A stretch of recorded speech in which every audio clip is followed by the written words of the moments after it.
No one would say they know or they see anything, then how are we able to bring justice to the families?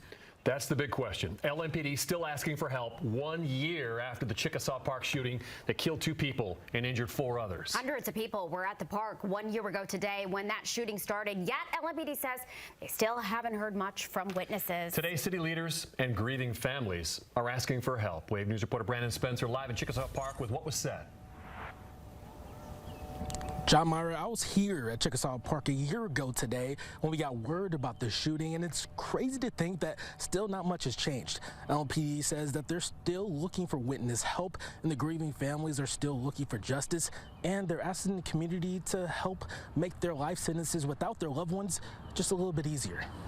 5 days after we remembered the lives lost at Old National Bank, Monday, we remembered those lives impacted at Chickasaw Park. 2 young men, 17-year-old David Huff Jr. and 28-year-old Diaji Goodman, were killed on April 15, 2023, and 4 others were injured. And while hundreds were present during the shooting, not many have stepped forward.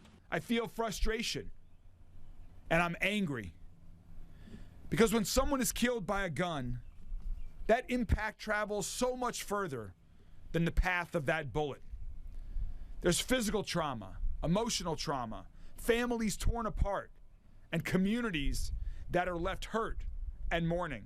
Nobody knows that better than David Huff Sr., who still remembers getting the phone call about his son. That was the most devastating call I've ever, I can't even explain the pain, but I said I would never step foot in this park again.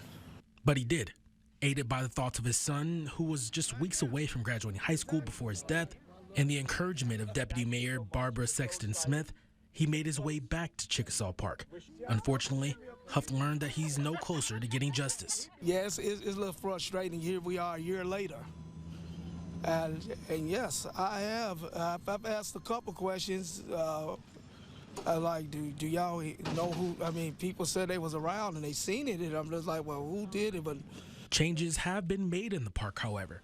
LED lights operated with cell phone technology have been installed, and new lighting will be installed around the pond project that is expected to be finished this summer. But those won't help solve this case. And LMPD Chief Jacqueline Gouin-Villarreal is pleading with the community once again to help them do so. I need your help. Please consider helping the families. Please consider helping the community. Please consider even helping yourself by removing those individuals who may hurt again. Huff Sr. says that there are some days where he feels that he can't live on without his son. But then he remembers the promise that his son made to him to get his diploma. And then now he gets to look at that diploma each day after he went on stage to accept it for him during the graduation. Now one day, he hopes he can get justice for him.